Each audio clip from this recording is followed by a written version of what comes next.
Hi hello ನಮಸ್ಕಾರ. ನೀವು ನೋಡ್ತಾ ಇದ್ದೀರಾ ಸ್ಪೀಡ್ ನ್ಯೂಸ್ ಕನ್ನಡ. ನಾನು ಐಶ್ವರ್ಯಗೌಡ. ಸಿದ್ದರಾಮಯ್ಯ ಅವರ ಸರ್ಕಾರ ಬಂದಾಗಿನಿಂದಲೂ ಒಳ ಮೀಸಲಾತಿ ವಿಷಯದಲ್ಲಿ ಯಾವುದೇ ಒಂದು ತೀರ್ಮಾನವನ್ನು ತೆಗೆದುಕೊಂಡಿಲ್ಲ. ಈ ವಿಷಯವಾಗಿ ಫ್ರೀಡಂ ಪಾರ್ಕಲ್ಲಿ ಬಹುದೊಡ್ಡ ದಲಿತ ಸಂಘದ ಮುಖಂಡರು ಎಲ್ಲರೂ ಕೂಡ ಸೇರಿ ಒಂದು ಹೋರಾಟವನ್ನು ಮಾಡಲಾಯಿತು. ಇದ್ರ ಬಗ್ಗೆ ಮಾತಾಡಲು ನಮ್ಮ ಜೊತೆ ಪಿ ಮೂರ್ತಿ ಅವರಿದ್ದಾರೆ. ಅವ್ರನ್ನೇ ಮಾತಾಡ್ಸೋಗ್ತೀನಿ. ಸರ್, ಸಿದ್ದರಾಮಯ್ಯ ಅವರ ಸರ್ಕಾರ ಬಂದಾಗಿನಿಂದ ಯಾವುದೇ ಒಂದು ರೀತಿಯ ಒಳ ಮೀಸಲಾತಿ ಬಗ್ಗೆನೂ ತೀರ್ಮಾನವನ್ನು ಕೈಗೊಂಡಿಲ್ಲ. ಸೊ ಇದ್ರ ಬಗ್ಗೆ ಏನು ಹೇಳ್ತೀರಾ? ಮೇಡಮ್, ಇದು ಒಳ ಮೀಸಲಾತಿ ಹೋರಾಟ ಬಂದ್ಬಿಟ್ಟು ಸುಮಾರು 35 ವರ್ಷಗಳಿಂದ ನಿರಂತರ ನಡೆಯುವಂಥ ಒಂದು ಹೋರಾಟ. ಹಿಂದೆ ಒಳ ಮೀಸಲಾತಿನ ಜಾರಿ ಮಾಡ್ಬೇಕಂತ ಹೇಳ್ಬಿಟ್ಟು ಹಿಂದೆ ಇದ್ದಂಥ ಸರ್ಕಾರಗಳು ಏನು ನಾಗಮೋಹನ್ ದಾಸ್ ವರದಿನ ಮಾಡ್ತಾರೆ, ಆ ವರದಿನ ಕಸಕ್ಕೆ ಬಿಸಾಕ್ತಾರೆ. ಅದಾದಮೇಲೆ ಮತ್ತೆ ಕಾಂತರಾಜು ವರದಿ ಮಾಡ್ತಾರೆ, ಅದನ್ನು ಒಂದು ಕಡೆ ಮೂಲೆ ಬಿಸಾಕ್ತಾರೆ.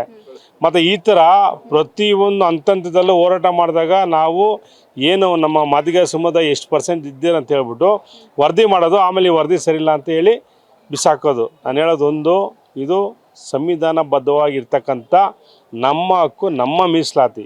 ನಾವು ಕೇಳೋದಿಷ್ಟೇ, 101 ಜಾತಿಲಿ ಏನು ನಾವು ಮಾದಿಗ ಸಮುದಾಯ ಎಷ್ಟು ಪರ್ಸೆಂಟ್ ಇದೋ ಜನಸಂಖ್ಯೆ, ಆ ಜನಸಂಖ್ಯೆ ಆಧಾರವಾಗಿ ನಮಗೆ ಮೀಸಲಾತಿ ಕೊಡಿ ಅಂತ ಹೇಳ್ಬಿಟ್ಟು 35 ವರ್ಷದ ನಿರಂತರ ಹೋರಾಟ.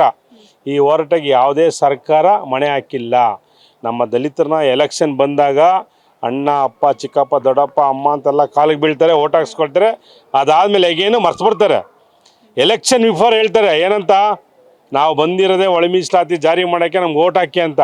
ಸೊ ಈ ಥರ ಕಿತ್ತೋಗಿರೋ ಸರ್ಕಾರಗಳು ಸ್ಟೇಟ್ಮೆಂಟ್ ಕೇಳಿ ಕೇಳಿ ಕೇಳಿ ನಮ್ಮ ಜನ ತುಂಬ ಯಾಮಾರ್ಬಿಟ್ಟಿದ್ದಾರೆ. ಹಾಗಾಗಿ ಇದಕ್ಕೊಂದು ಏನಾದರೂ ಸೊಲ್ಯೂಷನ್ ಮಾಡಲೇಬೇಕಲ್ವಾ. ಅದಾದಮೇಲೆ ಎಲ್ಲ ದಲಿತ ಸಂಘಟನೆ ಮುಖಂಡರು, ನಮ್ಮ ನಾರಾಯಣ ಸ್ವಾಮಿ ಒಂದಷ್ಟು ಜನ ದೊಡ್ಡ ದೊಡ್ಡ ಏನು ಸರ್ಕಾರದಲ್ಲಿ ಇರ್ತಕ್ಕಂಥ ಮಂತ್ರಿಗಳು, ಎಕ್ಸ್ ಮಂತ್ರಿಗಳು, MLAಗಳು ದೊಡ್ಡ ಪ್ರಯತ್ನ ಮಾಡಿ ಸುಪ್ರೀಂ ಕೋರ್ಟ್ ಹೋಗ್ತಾರೆ. ಸುಪ್ರೀಂ ಕೋರ್ಟಲ್ಲಿ ಆರ್ಡ್ರ್ ಆಗುತ್ತೆ, 1 ವರ್ಷ ಒಳಗಡೆ ನೀವು ಒಳ ಮೀಸಲಾತಿ ಜಾರಿ ಮಾಡ್ಬೇಕಂತೇಳಿ. ಆರ್ಡ್ರ್ ಕಾಪಿ ಇಟ್ಕೊಂಡು ನಾವು ರಾಜ್ಯ ಸರ್ಕಾರ ವಿರುದ್ಧ ಪ್ರತಿಭಟನೆ ಮಾಡೋರು ಕೂಡ ಬರೀ ನೆಪ ಹೇಳ್ತಾರೆ, ಬಿಟ್ಟರೆ ಇಲ್ಲಿ ತನಕ ಇಂಪ್ಲಿಮೆಂಟ್ ಮಾಡಿಲ್ಲ. ಇತ್ತೀಚಿನ ದಿನಗಳಲ್ಲಿ ಆಯ್ತು ಅಂತ ಹೇಳ್ಬಿಟ್ಟು ಏನು ಜಸ್ಟಿಸ್ ನಾಗಮೋಹನ್ ದಾಸ್ ವರದಿ ಆಯಿತಾ, ನಾಗಮೋಹನ್ ದಾಸ್ ವರದಿನ ಅವನ ಅಧ್ಯಕ್ಷತೆಯನ್ನು ಮಾಡಿ ಎಲ್ಲ ಸಮೀಕ್ಷೆ ಮಾಡ್ತಾರೆ ಇಡೀ ಕರ್ನಾಟಕದಲ್ಲಿ. ಸಮೀಕ್ಷೆ ಮಾಡಿದಂಥ ಸಂದರ್ಭದಲ್ಲಿ ಏನು ಪರ್ಸೆಂಟೇಜ್ ಒಂಚೂರು ಏರುಪೇರಾದಾಗ ಇನ್ನೇನು ಮಾಡಬೇಕು ಅನ್ನೋ ಮೂಮೆಂಟ್ ತರ್ತಾರೆ, ಅಲ್ಲಿಗೆ ಮತ್ತೆ ಡೇಟ್ ಮುಂದೆ ಹಾಕ್ತಾರೆ. ಮಾಡಬೇಕಂತ ತರ್ತಾರೆ, ಮುಂದೆ ಡೇಟ್ ಹಾಕ್ತಾರೆ. ಇವತ್ತು ಎಲ್ಲ ನಮ್ಮ ದಲಿತ ಸಮುದಾಯದ ಮಾದಿಗರ ಒಂದು ದೊಡ್ಡ ಮಟ್ಟಿಗೆ ಹೋರಾಟ ಇವತ್ತು ಬೆಂಗಳೂರು ಸಿಟಿಲಿ 35 ವರ್ಷದ ಹೋರಾಟ. ಇವತ್ತು ಒಳ ಮೀಸಲಾತಿ ಜಾರಿ ಆಗಬೇಕು, ಇಲ್ಲ ಸಿದ್ದರಾಮಯ್ಯನವರು ಕುರ್ಚಿ ಖಾಲಿ ಮಾಡಬೇಕು, ಇದೇ ನಮ್ಮ ಅಜೆಂಡಾ. ಸೊ ಹಾಗಾಗಿ ಈ ಒಂದು ಒಳ ಮೀಸಲಾತಿ ಹೋರಾಟಕ್ಕೆ ಶತಮಾನಗಳಿಂದ ಎಷ್ಟು ಜನ ಪ್ರಾಣವನ್ನು ತ್ಯಾಗ ಮಾಡಿರ್ತಾರೆ, ಇದು ನಿಮ್ಮ ಕಣ್ಣಿಗೆ ಕಾಣ್ತಲ್ಲ ಸಿದ್ದರಾಮಯ್ಯ ಅವರೇ? ಬೀದಿ ಬೀದಿಲಿ ಹೋರಾಟ ಮಾಡಿರ್ತಾರೆ, ಇದು ನಿಮ್ಮ ಕಣ್ಣಿಗೆ ಕಾಣ್ತಲ್ವಾ? ಎಷ್ಟು ಜನ ನಮ್ಮ ಯುವಕರು, ಹೆಣ್ಣುಮಕ್ಕಳು, ದೊಡ್ಡ ದೊಡ್ಡ ಹಿರಿಯರು ತಮ್ಮ ಪ್ರಾಣವನ್ನು ಬಿಟ್ಟಿದ್ದಾರೆ. ಸೊ ಇಷ್ಟೆಲ್ಲ ಆದರೂ ಕೂಡ ನೀವು ಜಗ್ಗದೆ ಪಗ್ಗದೆ ನಾವು ದಲಿತ ನಾಯಕ, ನಾನು ದಲಿತರ ಪರವಾಗಿದ್ದೀನಿ ಅಂತ ಸ್ಟೇಟ್ಮೆಂಟ್ ಕೊಡ್ತಿರಲ್ಲ, ಇದು ಎಷ್ಟು ಮಟ್ಟಿಗೆ ಸರಿ? ಸೊ ಹಾಗಾಗಿ ಸಿದ್ದರಾಮಯ್ಯರು ಏನಿದೆ ಕಾಂಗ್ರೆಸ್ ಸರ್ಕಾರ ಬರೋಕ್ಕಿಂತ ಮುಂಚೆ ಅವರೇ ಸ್ಟೇಟ್ಮೆಂಟ್ ಕೊಟ್ಟಿದ್ದರು, ಕಾಂಗ್ರೆಸ್ ಸರ್ಕಾರ ಬಂದೇಟಿಗೆ ಎಡಗೈ ಸಮುದಾಯಕ್ಕೆ ನಾನು ಮೋಸ ಮಾಡಲ್ಲ, ಒಳ ಮೀಸಲಾತಿ ಜಾರಿ ಮಾಡ್ತೀನಿ ಅಂತೀವಿ. ಇವತ್ತು ಏನು ಮಾಡ್ತಿದ್ದೀರಾ? ಸೊ ಹಾಗಾಗಿ ಇವತ್ತು ನೋಡಿ, ಮೊನ್ನೆ 16ನೇ ತಾರೀಕು ಏನು ಸೆಕ್ಷನಲ್ಲಿ ಇದನ್ನು ಅಪ್ರೂವಲ್ ಮಾಡಬೇಕಾಯ್ತು, ಕ್ಯಾನ್ಸಲ್ ಮಾಡಿದ್ರು. 19 ಡೇಟ್ ಹಾಕಿದ್ರು, 5 ಗಂಟೆ ಟೈಮ್ ಹೇಳಿದ್ರು, 5 ಗಂಟೆ ಆಯಿತು, 7 ಗಂಟೆ ಆಯಿತು, ಈಗ 8 ಗಂಟೆ ಆಯಿತು, ಈಗಲೂ ಸಹ ಮಾಡ್ತಾರೆ, ನಮಗೆ ಗ್ಯಾರಂಟಿ ಇಲ್ಲ. ಸೊ ಹಾಗಾಗಿ ಎಲ್ಲ ಸ್ವಾಭಿಮಾನದ ಮಾದಿಗ ಸಮುದಾಯ ನಾವು ಫ್ರೀಡಂ ಪಾರ್ಕಲ್ಲಿ ಕುಂತಿದ್ದೀವಿ. ಸಿದ್ದರಾಮಯ್ಯ ಇವತ್ತೇನೋ ಒಳ ಮೀಸಲಾತಿ ಜಾರಿ ಮಾಡಿಲ್ಲ ಅಂತ ಹೇಳಿದ್ರೆ ಇವತ್ತು ವಿಧಾನಸೌಧ ನುಗ್ಗೋದಂತೂ ಖಂಡಿತ. ಹೇಳಿ ಮಾತಾಡಿ. ಸರ್, ಇವಾಗ ಈ ಹಿಂದೆ ಏನಾಗಿತ್ತು ಅಂದ್ರೆ, ಬೊಮ್ಮಾಯಿ ಅವರ ಸರ್ಕಾರ ಇದ್ದಾಗ ಪರಿಶಿಷ್ಟ ಜಾತಿಗೆ 3% ಇದ್ದದನ್ನ 5% ಮಾಡಿದ್ರು. ಆದ್ರೆ ಅದೇ ಸಿದ್ದರಾಮಯ್ಯ ಅವರು ಅಪಪ್ರಚಾರ ಮಾಡಿದ್ರು, ಅವರು ಕೊಟ್ಟೇ ಇಲ್ಲ ಅನ್ನುವಂಥದ್ದನ್ನ.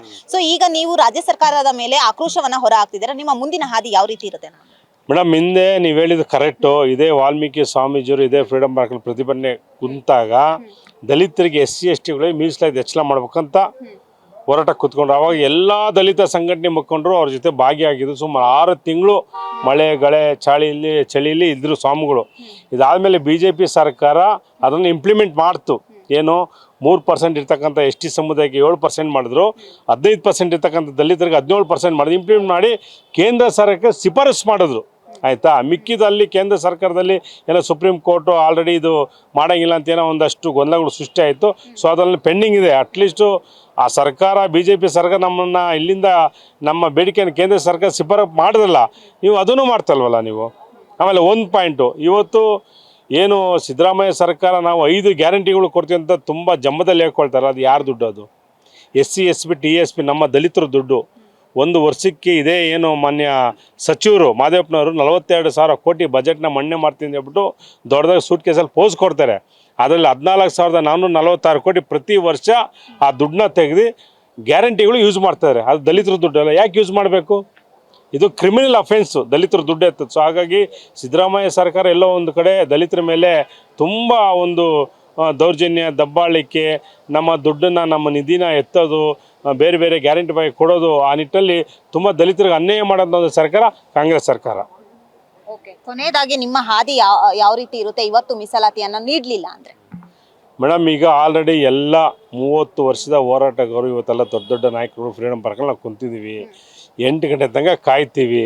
ಒಳ ಮೀಸಲಾತಿ ಜಾರಿ ಮಾಡಿಲ್ಲ ಅಂತ ಹೇಳಿದ್ರೆ ಎಲ್ಲ ನಾಯಕರು ಏನು ನಾವು ಸಭೆ ಸೇರಿ ಒಂದು ತೀರ್ಮಾನ ತಗೊಂಡು 100% ಸಿದ್ದರಾಮಯ್ಯನ ಕುರ್ಚಿನ ಖಾಲಿ ಮಾಡ್ತೀವಿ. ಎಸ್, ಇದಿಷ್ಟು ಪಿ ಮೂರ್ತಿ ಅವರ ಮಾತಾಗಿತ್ತು. ಒಂದು ವೇಳೆ ಒಳ ಮೀಸಲಾತಿ ನೀಡಿಲ್ಲ ಅಂದ್ರೆ ನಾವು ವಿಧಾನಸೌಧವನ್ನ ಮುತ್ತಿಗೆ ಹಾಕ್ತೀವಿ ಅನ್ನುವಂಥದ್ದು ಮಾತಾಗಿತ್ತು. ಕ್ಯಾಮರಾ ಪರ್ಸನ್ ಮಹೇಶ್ ಜೊತೆ ಐಶ್ವರ್ಯ ಗೌಡ, ಸ್ಪೀಡ್ ನ್ಯೂಸ್ ಕನ್ನಡ, ಬೆಂಗಳೂರು.